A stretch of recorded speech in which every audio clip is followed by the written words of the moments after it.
It's been more than 4 decades since Santa Cruz helped lead the charge to keep oil rigs off the California coast.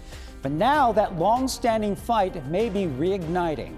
Local leaders are pushing back against a new Trump administration plan that could open the Pacific once again to offshore oil and gas drilling. Len Ramirez has more from Santa Cruz, where even visitors are voicing their concerns. Well, Santa Cruz was one of the first cities in the nation to mount organized opposition to offshore oil and gas drilling back in the late 1970s and early 1980s. Now, with new federal plans on the table, folks here are gearing up to do it all over again.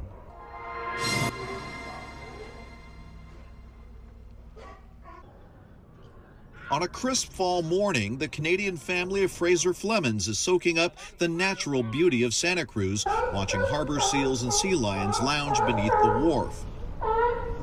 Back home in Calgary, Fraser works for an oil and gas company, so he's not opposed to drilling. But here?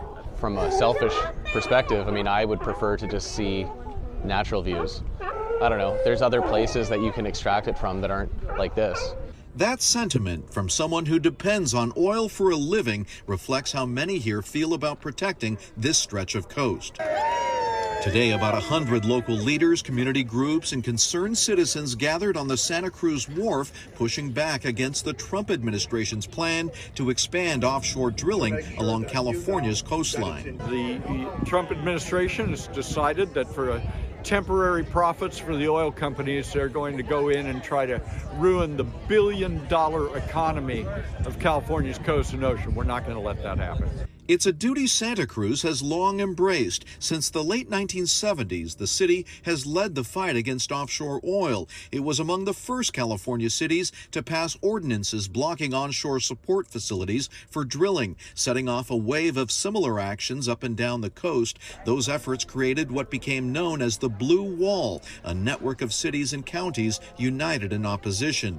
Now, the Trump administration aims to break through that wall, saying offshore oil and gas drilling would strengthen U.S. energy independence, create jobs, and boost the economy. It has reignited a fight many thought was settled.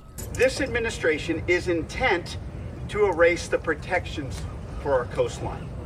Local conservation groups say they're ready for that fight, and just as before, they're calling on citizens like Pauline Seals to join in. I'll put my buddy on the line if it comes to that. For Santa Cruz, this battle isn't new, but it's as urgent as ever. Residents here say they're ready to defend the coast once more, just as they did a generation ago. And early administrations, both Republican and Democratic, limited drilling to select regions like the Gulf of Mexico and parts of Alaska. The Trump administration plans to open more than 90% of the U.S. outer continental shelf, including areas that have been off limits for decades, such as the Northern California coast.